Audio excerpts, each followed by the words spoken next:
ꯊꯥꯏꯅ ꯃꯃꯥꯡꯉꯩꯗ ꯈꯨꯜ ꯑꯃꯗ ꯌꯥꯝꯅ ꯂꯥꯏꯔꯕ ꯅꯤꯄꯥ ꯑꯃ ꯂꯩꯔꯝꯃꯤ꯫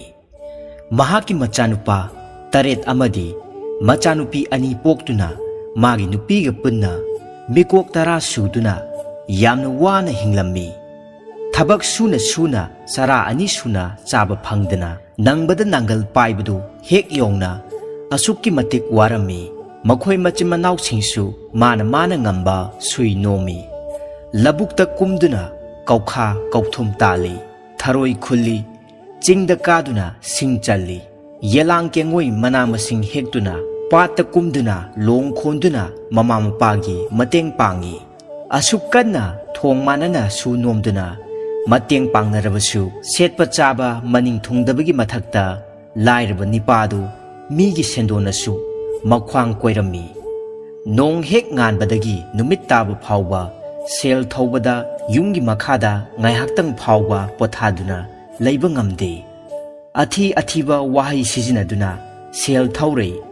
ꯑꯊꯤꯕ ꯋꯥꯉꯥꯡ ꯁꯤꯖꯤꯟꯅꯕꯇ ꯅꯠꯇꯅ ꯂꯥꯏꯑꯣꯏꯈ꯭ꯔꯕ ꯃꯃꯥ ꯃꯄꯥ ꯃꯄꯨ ꯃꯕꯦꯟꯗꯧ ꯐꯥꯎꯕ ꯀꯣꯊꯣꯛꯇꯨꯅ ꯆꯩ ꯉꯥꯡꯂꯝꯃꯤ꯫ ꯄꯨꯝꯅꯃꯛꯁꯦ ꯃꯤꯒꯤ ꯁꯦꯜ ꯇꯣꯜꯂꯨꯕ ꯃꯈꯣꯏꯒꯤ ꯃꯔꯥꯅꯤ ꯈꯟꯗꯨꯅ ꯂꯥꯏꯔꯕ ꯃꯃꯥ ꯃꯄꯥ ꯃꯆꯥꯁꯤꯡ ꯑꯗꯨ ꯃꯆꯤꯟ ꯃꯌꯥ ꯀ꯭ꯔꯛ ꯆꯤꯛꯇꯨꯅ ꯈꯥꯡꯖꯔꯝꯃꯤ꯫ ꯂꯥꯏꯔꯕꯒꯤ ꯃꯄꯥꯒꯤ ꯃꯆꯥꯁꯤꯡ ꯑꯗꯨꯒꯤ ꯃꯔꯛꯇ ꯂꯧꯁꯤꯡ ꯈꯔ ꯍꯦꯟꯅ ꯂꯩꯔꯕ ꯌꯨꯍꯦꯟꯕ ꯀꯧꯕ ꯃꯆꯥ ꯑꯍꯜ ꯑꯗꯨꯗꯤ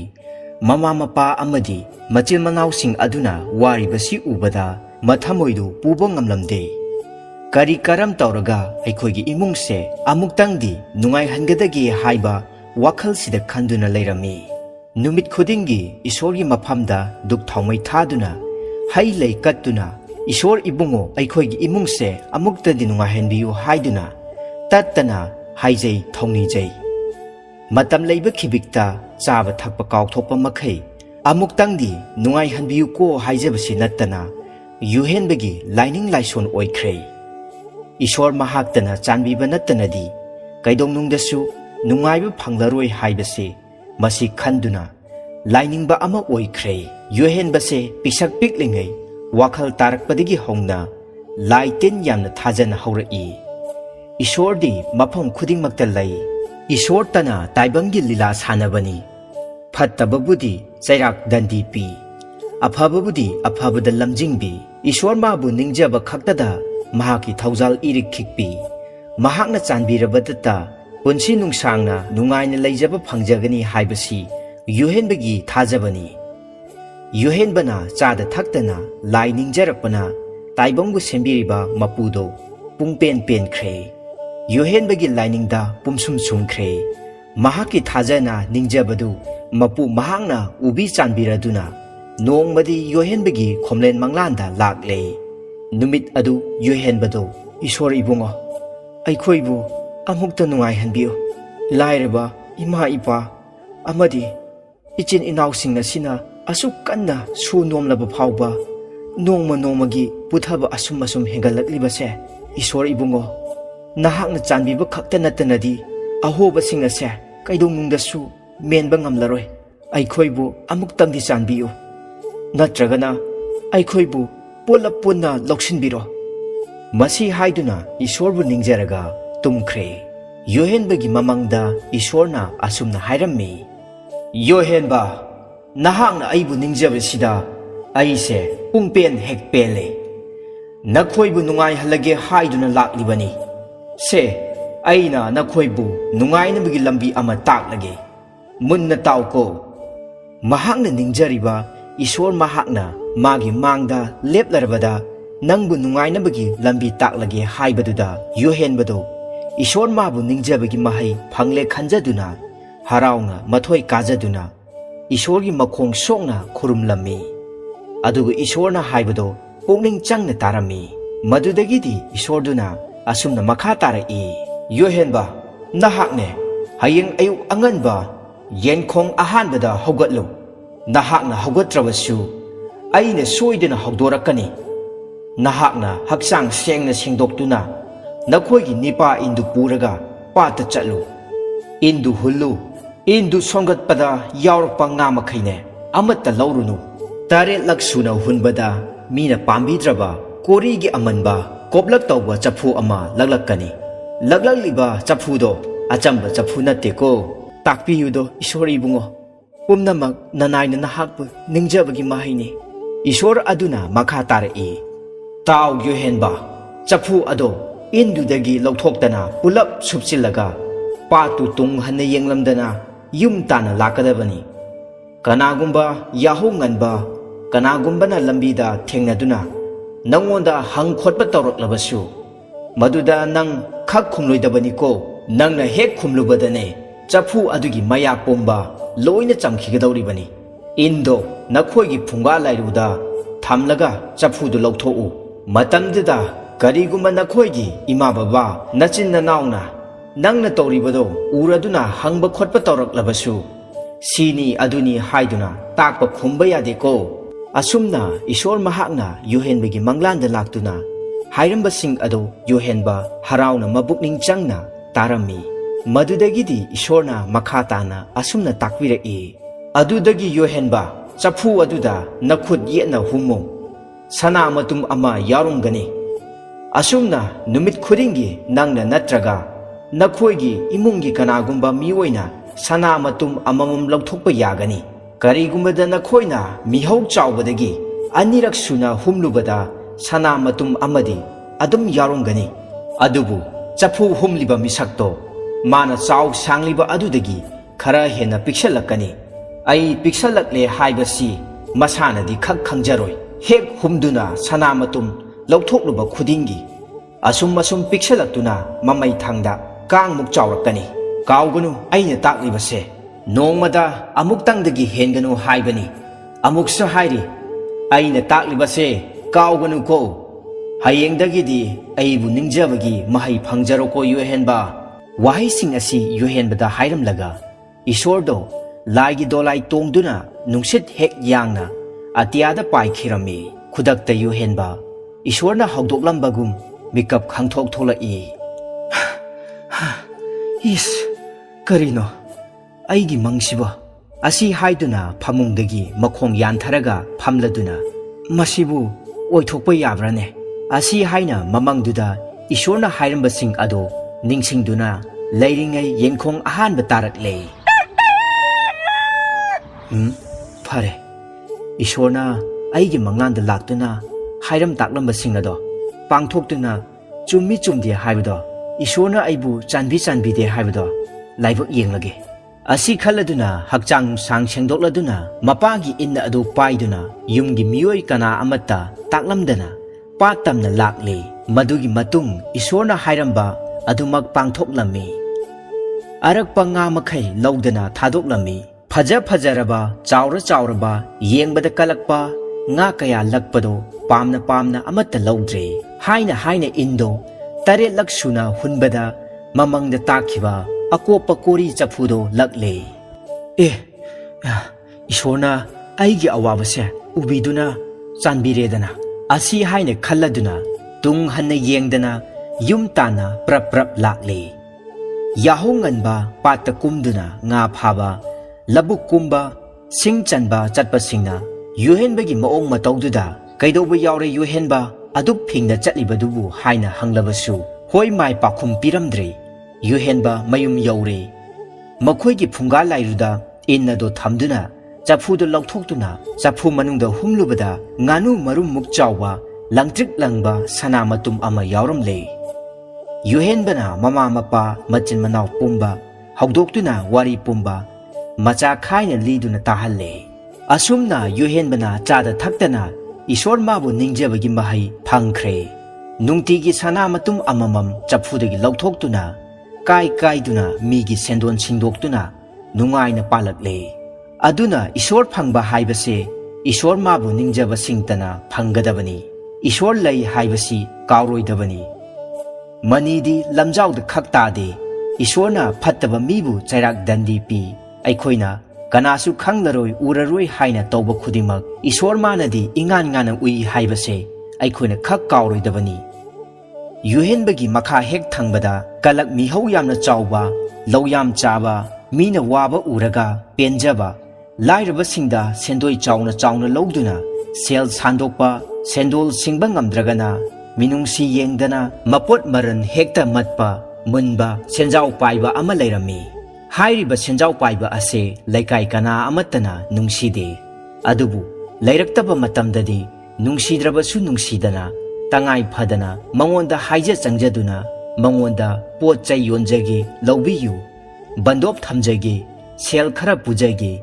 ꯃꯊꯣꯏ ꯁꯣꯏꯖꯔꯣꯏ ꯍꯥꯏꯅ ꯃꯈꯣꯡ ꯄꯥꯏꯗꯨꯅ ꯍꯦꯛꯇ ꯍꯥꯏꯖꯔꯨꯏ꯫ ꯍꯥꯏꯔꯤꯕ ꯁꯦꯟꯖꯥꯎ ꯄꯥꯏꯕ ꯑꯁꯤꯗꯒꯤ ꯌꯨꯍꯦꯟꯕꯒꯤ ꯃꯄꯥꯅ ꯃꯃꯥ ꯅꯥꯕ ꯃꯇꯝꯗ ꯂꯧ ꯏꯪꯈꯣꯜꯒꯤ ꯃꯤꯡꯗ ꯁꯦꯜ ꯈꯔ ꯄꯨꯔꯝꯃꯤ꯫ ꯍꯥꯏꯔꯤꯕ ꯁꯦꯟꯐꯝꯗꯨ ꯑꯁꯨꯛ ꯀꯨꯏꯅ ꯁꯤꯡꯕ ꯉꯝꯂꯛꯇ꯭ꯔꯕꯗ ꯁꯤꯡꯕ ꯉꯝꯂꯔꯣꯏꯗꯕꯒꯤ ꯃꯃꯤ ꯎꯕꯗ ꯂꯧ ꯏꯪꯈꯣꯜ ꯑꯗꯣ ꯃꯠꯂꯒꯦ ꯈꯟꯗꯨꯅ ꯑꯁꯥ ꯁꯥꯒꯠꯇꯨꯅ ꯂꯩꯔꯤꯉꯩ ꯆꯩꯔꯛ ꯑꯁꯤꯗ ꯏꯊꯥ ꯊꯥꯖꯗꯅ ꯃꯊꯣꯏ ꯁꯤꯀꯤ ꯑꯃ ꯐꯥꯎꯕ ꯋꯥꯠꯇꯅ ꯇꯥꯕꯤꯌꯨ ꯈꯣꯠꯄꯤꯌꯨ ꯍꯥꯏꯗꯅ ꯁꯤꯡꯗꯣꯔꯛꯄꯗ ꯅꯠꯇꯅ ꯃꯌꯨꯝ ꯃꯀꯩ ꯀꯣꯅꯨꯡꯒꯨꯝꯅ ꯁꯥꯒꯠꯂꯛꯄ, ꯁꯦꯜ ꯄꯥꯏꯈꯠꯂꯛꯄꯁꯤꯗ ꯁꯦꯟꯖꯥꯎ ꯄꯥꯏꯕ ꯑꯗꯨ ꯀꯜꯂꯛꯄ ꯑꯃꯗꯤ ꯆꯤꯡꯅꯕꯒ ꯂꯣꯏꯅꯅ ꯂꯥꯏꯔꯈ꯭ꯔꯕ ꯃꯄꯥ ꯃꯆꯥꯅ ꯀꯗꯥꯏꯗꯒꯤ ꯀꯝꯗꯧꯅ ꯐꯪꯂꯛꯂꯤꯕ ꯁꯦꯟꯐꯝꯅꯣ ꯍꯥꯏꯗꯨꯅ ꯈꯪꯗꯣꯛꯅꯕꯒꯤꯗꯃꯛꯇ ꯁꯦꯟꯖꯥꯎ ꯄꯥꯏꯕ ꯑꯗꯨꯅ ꯑꯌꯨꯛ ꯅꯨꯡꯊꯤꯜ ꯅꯨꯃꯤꯗꯥꯡ ꯈꯥꯛꯇꯅ ꯂꯣꯟꯅ ꯁꯦꯟꯅꯕꯅ ꯃꯍꯥꯛꯀꯤ ꯃꯊꯧ ꯑꯣꯏꯈ꯭ꯔꯦ꯫ ꯃꯈꯣꯏꯅ ꯁꯨꯔꯨ ꯅꯣꯝꯂꯨꯔꯒ ꯑꯁꯨꯛ ꯌꯥꯝꯕ ꯁꯦꯟꯐꯝꯁꯤ ꯄꯥꯏꯈꯠꯄ ꯉꯝꯂꯣꯏ ꯍꯥꯏꯕꯁꯨ ꯁꯦꯟꯖꯥꯎ ꯄꯥꯏꯕ ꯑꯗꯨꯅ ꯈꯪꯉꯤ꯫ ꯑꯗꯨꯗꯒꯤꯗꯤ ꯃꯇꯝ ꯏꯆꯥ ꯆꯥꯗꯅ ꯃꯕꯨꯛ ꯃꯄꯥꯎ ꯐꯕ ꯁꯥꯔꯗꯨꯅ ꯁꯦꯟꯖꯥꯎ ꯄꯥꯏꯕ ꯑꯗꯨꯅ ꯌꯨꯍꯦꯟꯕꯒꯤ ꯃꯌꯨꯝꯗ ꯂꯥꯛꯇꯨꯅ ꯑꯁꯨꯝꯅ ꯍꯥꯏꯔꯔꯤ: "ꯅꯈꯣꯏꯒꯤ ꯑꯋꯥꯠ ꯑꯄꯥ ꯀꯔꯤ ꯀꯔꯤ ꯂꯩ? ꯅꯈꯣꯏꯒꯤꯗꯃꯛꯇ ꯑꯩ ꯂꯩꯔꯤꯕꯁꯤꯗꯤ ꯅꯈꯣꯏꯅ ꯀꯔꯤꯒꯤꯅꯣ?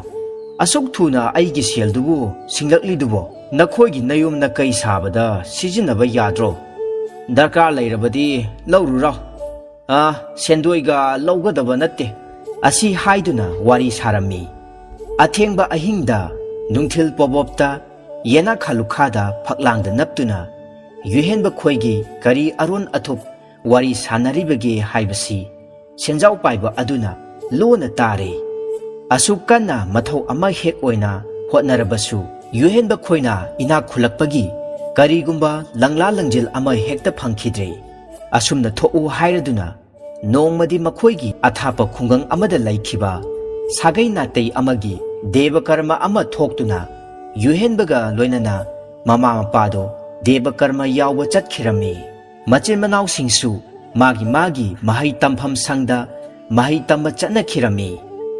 ꯃꯤ ꯂꯩꯇꯕ ꯃꯇꯥꯡ ꯑꯃ ꯍꯥꯏꯕꯗꯣ ꯊꯣꯛꯂꯝꯃꯤ꯫ ꯅꯨꯃꯤꯠ ꯑꯗꯨꯗ ꯃꯈꯣꯏꯒꯤ ꯑꯉꯥꯡ ꯑꯇꯣꯟꯕ ꯑꯣꯏꯖ ꯑꯣꯏꯊꯛ ꯈꯪꯗ꯭ꯔꯤꯕ ꯇꯨꯔꯤꯡꯕ ꯑꯉꯥꯡ ꯑꯗꯨꯅ ꯌꯨꯝ ꯁꯪꯂꯝꯃꯤ꯫ ꯑꯁꯤꯒꯨꯝꯕ ꯈꯨꯗꯣꯡꯆꯥꯕꯁꯤ ꯂꯧꯗꯨꯅ ꯂꯩꯔꯤꯕ ꯁꯦꯟꯖꯥꯎ ꯄꯥꯏꯕ ꯑꯍꯜ ꯑꯗꯨꯅ ꯂꯥꯛꯂꯒ ꯑꯉꯥꯡ ꯑꯗꯨꯗ ꯍꯥꯏꯔꯝꯃꯤ: "ꯏꯕꯨꯡꯉꯣ, ꯅꯈꯣꯏꯅ ꯅꯨꯡꯉꯥꯏ ꯌꯥꯏꯐꯔꯤꯕꯁꯤ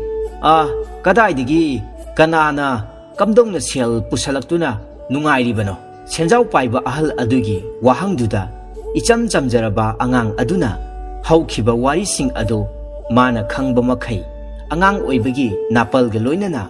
ꯑꯃꯠꯇ ꯆꯤꯊꯗꯅ ꯃꯈꯨꯠꯑꯣ ꯃꯁꯥꯋꯣ ꯃꯃꯤꯠ ꯃꯅꯥ ꯂꯥꯎꯊꯣꯛꯇꯨꯅ ꯑꯁꯨꯝꯅ ꯇꯝꯂꯝꯃꯤ: "ꯑꯗꯨꯕꯨꯔꯣ ꯈꯨꯔꯥ, ꯑꯩꯈꯣꯏꯒꯤ ꯇꯥꯗ ꯌꯨꯍꯦꯟꯕꯅꯅꯦ ꯄꯥꯠꯇꯒꯤ ꯌꯥꯝꯅ ꯃꯟꯕ ꯀꯣꯔꯤꯒꯤ ꯆꯐꯨ ꯑꯃ ꯄꯨꯔꯛꯏ꯫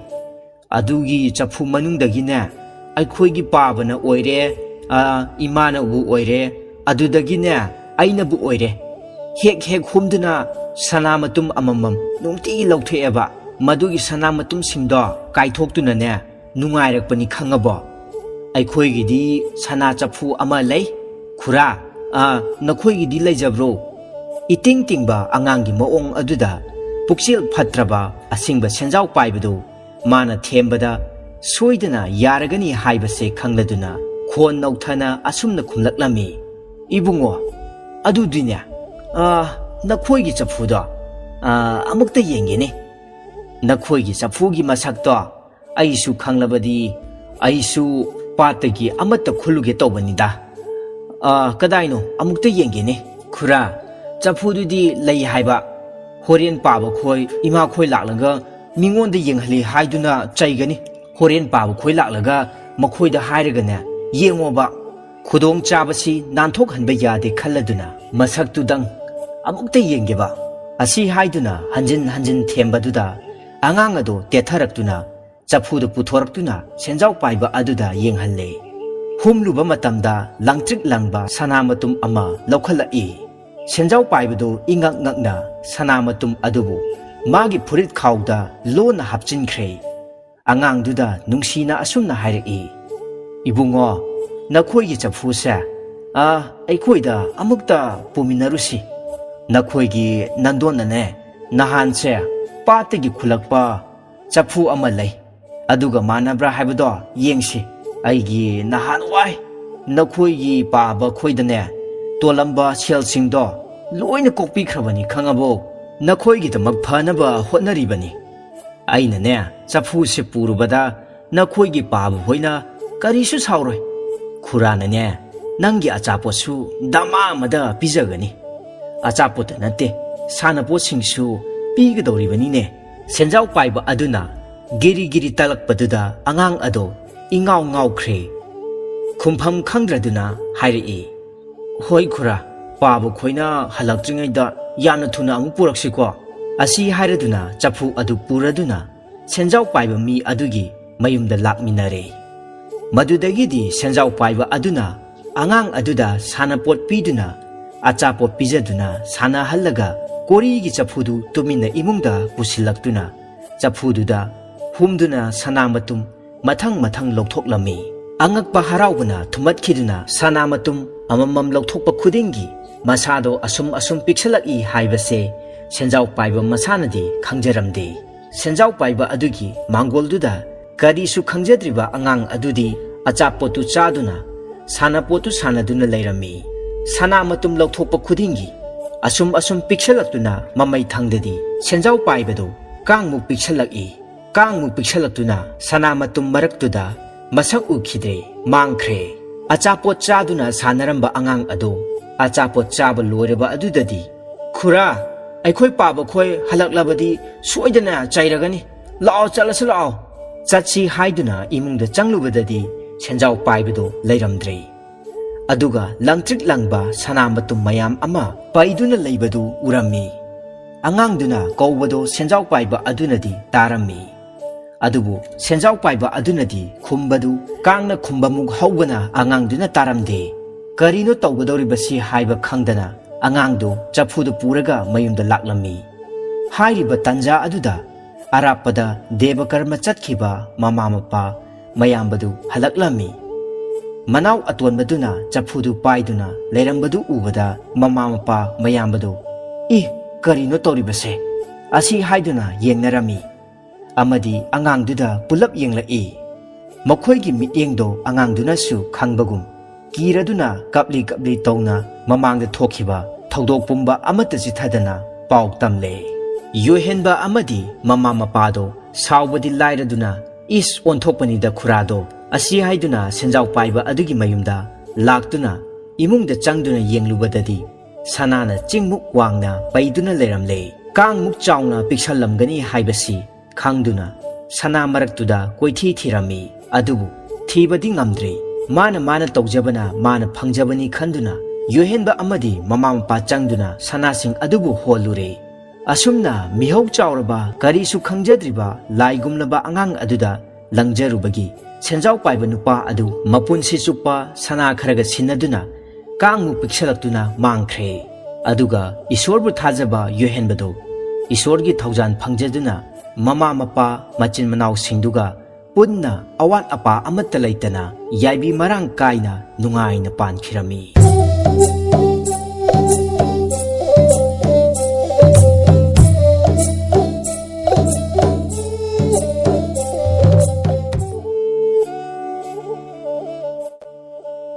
Thaina mamangida leibak amada ningthau ama palami. Magi yamna thajana thamjaba samu kouba manai amasu leirami. Samu ningthau laimak ning khanduna ahing nungthil khaktana thaugal tawjai. Konungda leiduna ningthau penanaba thaugal tawrakpana mayumda handaba phana kuislaklami. Nongma samugi nupi laktuna samuda hairaklami. Nangdi nayumda sungan halaktana ningthau khalibani haiduna konungda nungaina leithokli.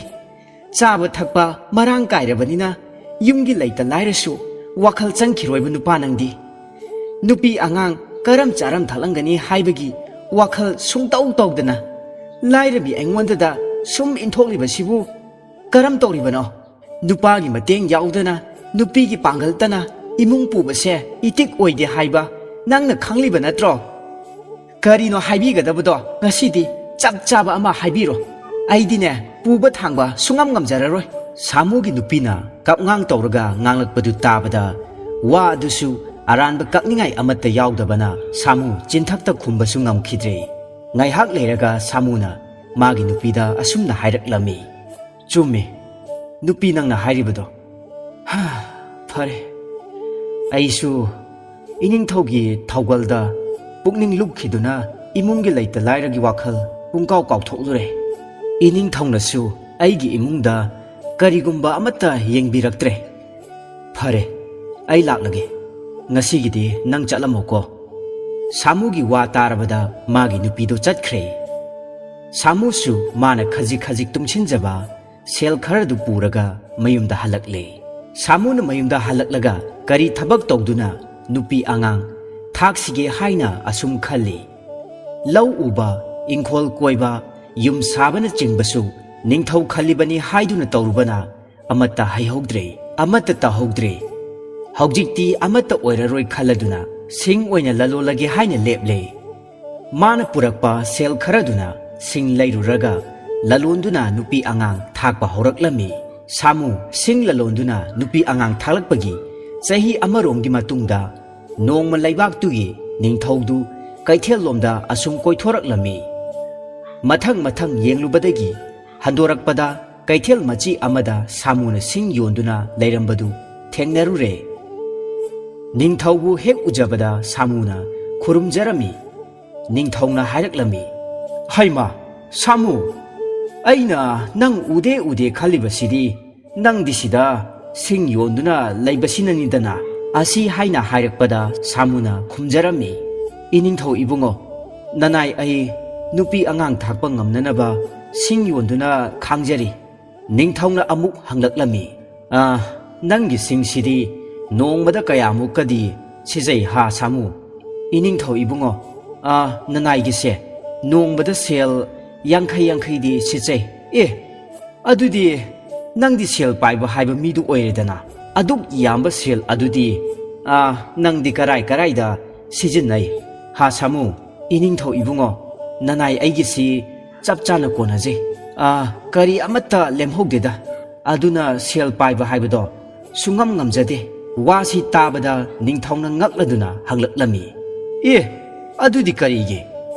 kadai da sijinaduna lemhogdriba iningthau ibungo nanai aina phangjariba sel yankai asigi manungda sel tara amana samudrada thadaje tara amana yeknabada pithokje tara amana laman singje pakhong oiba wasi tabada ningthaudu ingak adudagidi kamdoraba mathangdi Samu tara amana puthokje adudagi lemhogwa tara aduna sagaigi ahalda pithokje adunane nanai aina kari amata lemhogde hajaribase Samugi wasi tabada ningthau kari hairibano khangde pakhongdi phajai haibabudi khanglaga adugi wahan thokti khangba ngamlamde Samuda hangadabasu manai masel loinarakliba mayamsing adugi mamangda ikaiba phaurammi pakhong ado khanna phare hairamduna ningthau ado manai masel mayamduga loinana konung pangna chatkhirammi Samusu ningthaubu khurumjaraga leihaurammi ningthauna chalamdaida Samuda pakhong asi kana amatada haidokpa yadi haiduna hairamba wa ado ningsingduna Samu pakhong ado kana amatada haidokhide singyonba Samugi pakhong ado ningthauna sabada tiliba angam athausingda challi aduga hairaklami pakhong asi phongba ngambada mana chaungna pigani wa si tabada ningthaugi laimarembina sana khawjau ama puraduna kaithel amadi mi tinba mafamda pakhong phongba ngamba kana leibagi haina koichat chatuna thirammi asum thirakpada ensang napi yonba polakta ensang yonduna leiba Samugi nupiga thengnaduna wari sare Samugi nupina hairaklami laimarembi ibema pakhong ado nanai ai phongjage laimarembina phongu sana lupa yamna pige wahai asi haibadigi samugi nupina pakhong-sing adu phongle leimarembi aduna harauraduna sana lupa sing adu pirami maming mathana chingba hang khochin tawraga leimarembi du konungda hankhirami leimarembina konungda hankhraga pakhong adu ningthaugi manakta changduna phonglammi iningthau ibongo nanai ai sel yangkhaigi sijinafam mathang haijarake sel tara amana samudrada thadai haibadi chathoi haibani sel tara amana yeknabada pi haibana nupida pi haibani machadi mapagi kananaba tawde aduna machasing yoknanaba nupida pi aduni yeknabada pi haijabani sel tara amana laman singjai haibadi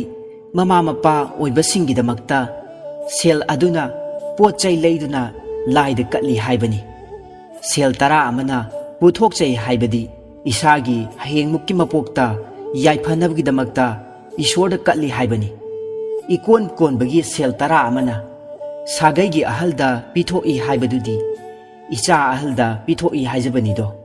leimarembigi wasi tabada ningthongna hairaklami nangdi wafam asi kanana taklak nanai samugi nupi kaithelda ensang yolambi aduna taklakpani do masigi matungda ningthongna samubu konungda kaukhattuna paukhonggi wafamdu chanarabra haiduna yengbada chanare ningthongna hairaklami samu nangdi paukhongdu kanadasu haidoklunu hairaga nangi nupida haidoklamledana nangi nupina nangbu mangnanaba sille aduna magi mathwai lowdaba yadre se thangasi payo sana matum manga sisu lawjaro nangi damak nangi nupido hattaba yade wa asi tabada samuna hairaklami iningthau ibungo nanaina sana yathang soidana pangthokjagani asi hairaduna samu ningthaubu khurumjaramlaga thang amadi sana matum manga du puraga mayumda halaklami samu mayum yoraga thang du paiduna magi nupibu hatke tawbada hatpa ngamlamde aduna sana matum manga du puduna konungda amu halaklami samuna konungda lakpadu ubada ningthongna hanglaklami karam tawre samu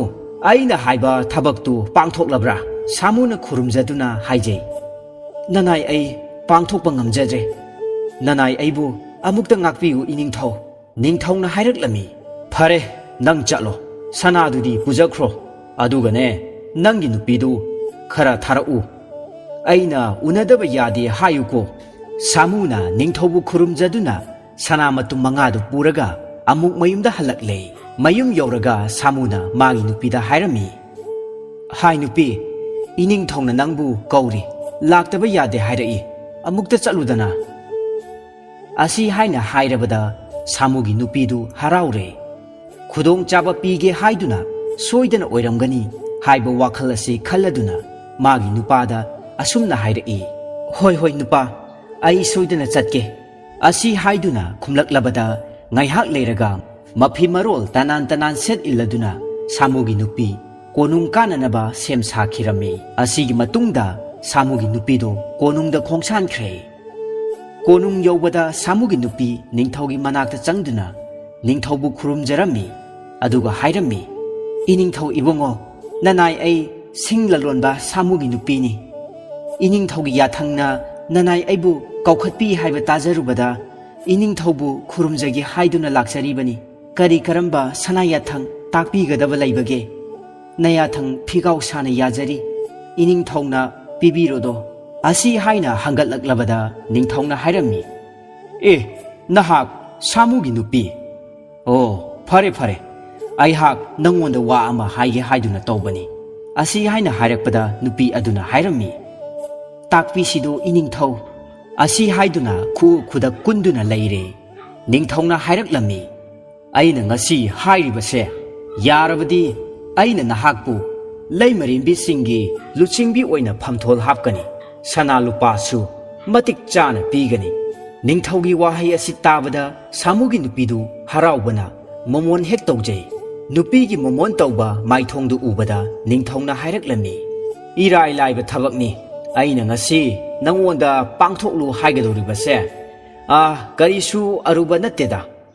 ꯅꯪꯒꯤ ꯅꯨꯄꯥ ꯁꯥꯃꯨꯁꯤ ꯅꯪꯅꯅꯦ ꯃꯉꯛ ꯀꯛꯇꯨꯅ ꯍꯥꯠꯂꯨ ꯅꯍꯥꯛꯇꯤ ꯄꯥꯎꯈꯣꯡ 5 ꯐꯣꯡꯕ ꯉꯝꯕꯤ ꯃꯇꯤꯛ ꯃꯌꯥꯏ ꯂꯩꯕꯤꯅꯤ ꯑꯗꯨꯅꯅꯦ ꯑꯩꯅ ꯅꯪꯕꯨ ꯂꯩꯃꯔꯦꯝꯕꯤ ꯃꯀꯣꯛ ꯑꯣꯏꯍꯟꯅꯤꯡꯉꯤ ꯅꯪꯒꯤ ꯅꯨꯄꯥ ꯂꯩꯅ ꯂꯩꯅꯗꯤ ꯅꯪꯕꯨ ꯂꯩꯃꯔꯦꯝꯕꯤ ꯍꯥꯞꯄ ꯍꯥꯏꯕꯁꯤ ꯂꯩꯕꯥꯛꯅ ꯊꯤꯅ ꯉꯥꯡꯅꯔꯛꯀꯅꯤ ꯅꯪꯒꯤ ꯅꯨꯄꯥꯗꯨ ꯂꯩꯇ꯭ꯔꯕꯗꯤꯅꯦ ꯏꯅꯤꯡ ꯇꯧꯕ ꯌꯥꯔꯦꯗꯅ ꯑꯗꯨꯅ ꯉꯁꯤ ꯑꯍꯤꯡꯁꯤꯃꯛ ꯃꯥꯕꯨ ꯍꯥꯠꯇꯣꯛꯎ ꯁꯥꯃꯨꯒꯤ ꯅꯨꯄꯤꯗꯨ ꯌꯥꯝꯅ ꯍꯔꯥꯎꯔꯦ ꯅꯅꯥꯏ ꯑꯩꯍꯥꯛ ꯉꯁꯤ ꯑꯍꯤꯡꯁꯤꯃꯛ ꯊꯕꯛ ꯑꯗꯣ ꯁꯣꯏꯗꯅ ꯄꯥꯡꯊꯣꯛꯆꯒꯦ ꯏꯅꯤꯡꯊꯧ ꯑꯁꯤ ꯍꯥꯏꯗꯨꯅ ꯅꯤꯡꯊꯧꯕꯨ ꯈꯨꯔꯨꯝꯖꯔꯒ ꯃꯌꯨꯝꯗ ꯍꯟꯈ꯭ꯔꯦ ꯁꯥꯃꯨꯒꯤ ꯅꯨꯄꯤ ꯋꯥꯈꯜ ꯅꯨꯡꯉꯥꯏꯅ ꯂꯩꯔꯝꯃꯤ ꯀꯔꯤꯁꯨ ꯅꯥꯆꯨꯡꯕ ꯄꯣꯛꯇꯦ ꯃꯉꯣꯟꯗ ꯍꯣꯔꯦꯟ ꯅꯨꯃꯤꯗꯥꯡꯗꯨ ꯃꯄꯨꯔꯣꯏꯕꯕꯨ ꯍꯥꯠꯅꯕꯅꯤ ꯍꯥꯏꯗꯨꯅ ꯁꯔꯦꯡꯒ ꯂꯩꯔꯨꯔꯒ ꯅꯞ ꯅꯞ ꯂꯥꯎꯅ ꯊꯣꯡꯗꯨꯅ ꯍꯥꯎꯕ ꯃꯈꯩ ꯄꯤꯖꯔꯦ ꯆꯥꯛ ꯃꯕꯨꯛ ꯊꯟꯅ ꯆꯥꯔꯒ ꯁꯥꯃꯨ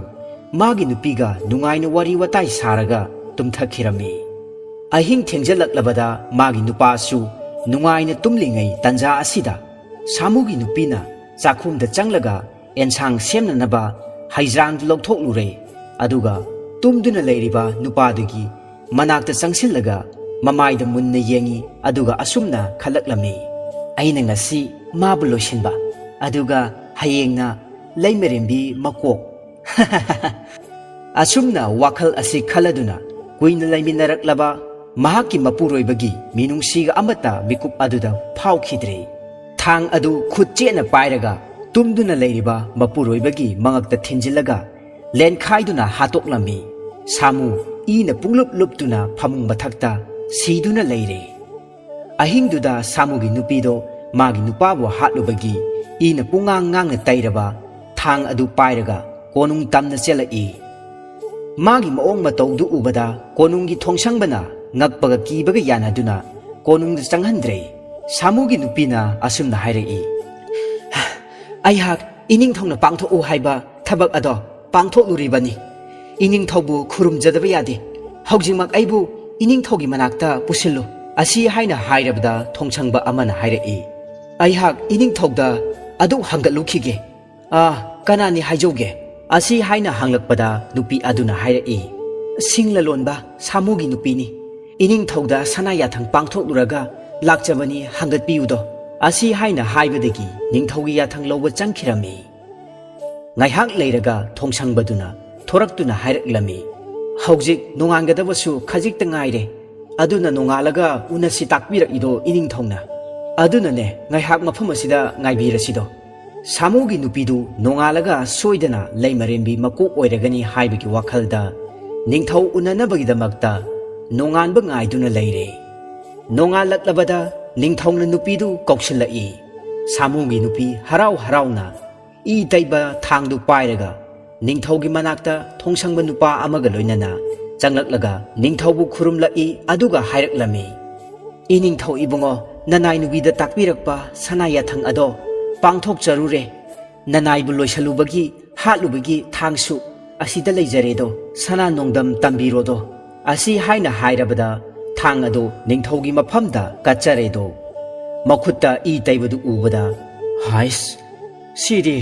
ꯁꯣꯏꯗꯅ ꯃꯥꯒꯤ ꯅꯨꯄꯥꯗꯣ ꯍꯥꯠꯂꯝꯂꯅꯤ ꯑꯁꯨꯝꯅ ꯈꯟꯗꯨꯅ ꯅꯤꯡꯊꯧꯗꯨ ꯉꯥꯏꯍꯥꯛ ꯇꯨꯃꯤꯟꯅ ꯋꯥꯈꯜ ꯇꯧꯏ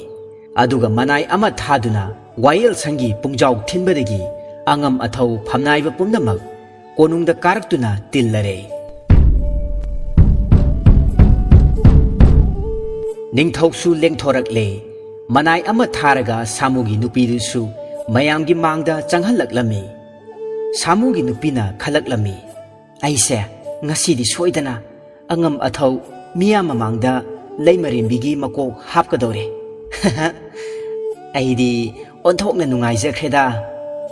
ꯑꯁꯨꯝꯅ ꯈꯟꯗꯨꯅ ꯃꯣꯃꯣꯟ ꯇꯧꯖꯗꯨꯅ ꯂꯦꯞꯇꯨꯅ ꯂꯩꯔꯦ ꯉꯥꯏꯍꯥꯛ ꯂꯩꯔꯒ ꯅꯤꯡꯊꯧꯅ ꯍꯥꯏꯔꯛꯂꯝꯃꯤ ꯇꯤꯟꯕꯤꯔꯤꯕ ꯑꯉꯝ ꯑꯊꯧ ꯄꯨꯝꯅꯃꯛ ꯑꯁꯤꯗ ꯃꯌꯥꯝꯒꯤ ꯃꯃꯥꯡꯗ ꯂꯦꯞꯂꯤꯕꯤ ꯅꯨꯄꯤ ꯑꯁꯤ ꯃꯊꯧꯅꯥ ꯃꯔꯤꯡꯖꯦꯜ ꯂꯩꯕꯤꯅꯤ ꯃꯋꯥ ꯍꯥꯠꯂꯨ ꯍꯥꯏꯕꯗ ꯍꯥꯠꯄ ꯉꯝꯕꯤ ꯍꯤꯡꯆꯥꯕꯤꯅꯤ ꯀꯔꯤ ꯃꯇꯤꯛ ꯆꯥꯕ ꯆꯩꯔꯥꯛ ꯄꯤꯁꯤꯒꯦ ꯍꯥꯏꯕꯗꯨ ꯑꯉꯝ ꯑꯊꯧꯁꯤꯡꯅ ꯑꯃꯨꯛꯇ ꯈꯟꯕꯤꯌꯨ ꯁꯥꯃꯨꯒꯤ ꯅꯨꯄꯤꯗꯨꯅ ꯈꯟꯖꯔꯝꯕꯒ ꯇꯥꯏꯑꯣꯟꯅꯔꯛꯄ ꯑꯗꯨꯗ ꯃꯁꯥꯗꯨ ꯄꯨꯡꯉꯛ ꯉꯛꯈꯤꯗꯨꯅ ꯏꯄꯪ ꯄꯪꯊꯈ꯭ꯔꯦ ꯃꯃꯤꯠ ꯃꯅꯥ ꯎꯈꯤꯗ꯭ꯔꯦ เลปีไฮบะภาวะคังคิดเรพามนายบะอามันนะฮาวกัดละกะไฮเรอีอินิงเทามาว่าหัดปังงำบะนุปีสิดีควายที่ตำทีบะใจรักปีบิวมาควางดานุ่งยาละกะตุเรียลทัดบิวอามันนะอามุไฮเรอีอาวางบะจิงดกีลังทักคิสิอาโตปะอามันนะอามุหุยมายามอามาทอกจิละกะเนฮาตกชิอาซุมนาอังมอาทอกสิงนามากีอปามบะใจรักไฮเนระบะมาตุงนิงทองนาไฮรักละมีพามนายบะปุ่มนามักนุปีอปังมีนี่อินชิละกะจัดปีอาภาพัตตะคันทะบังงำดวีนี่มาสิกินุปีอาศิสีเบกิใจรักมักตีมายามปุ่มนามักนางักปีโรมาดูกิมหุตตามารูกอกทอกละกะสุนูยังกังไตดุนะเนไกเทลมาปานดาปูดุนะคงโกยนารสิมายามคดีไฮบีบะเกมายามนายาเจเรอินิงทองนาไฮบีบะปุ่มนามักยาเจเรไฮนะมียามปุ่มนามักอดูอามัตตะโอยนาอาหูบะคนเจลดาลาวนรักละมีนิงทองกิมานายสิงจังลักตุนามารูกอกทอกเลสุนูยังกังไตสิเลมาพิมารูพัตตบะอามาหงดกฮัลเลอดูกะนักกันดายังกกยาละกะไกเทลมาปานดาปูดุนาคงโกยนารามีไลมาริมบิมากุโอยนิงบีอปังบนุปีมียามกิลักนับพมโอยคีมีนาไฮเจลกาจัดปาโอยรอยดบมังลันดตาวดุนาเลยบมีดีตามทีระบาเยกนบนีนิงเท่ากิสังยังโอยนาตรกปานำทักปูอาจุมบันีลาวรูบีอปังวินุปีอโดมาว่าหาตกปดนัตนาเลยบักมามางดาคงโกยนบาอีกายบันังคีวานามาปุนชีอโดเลนคี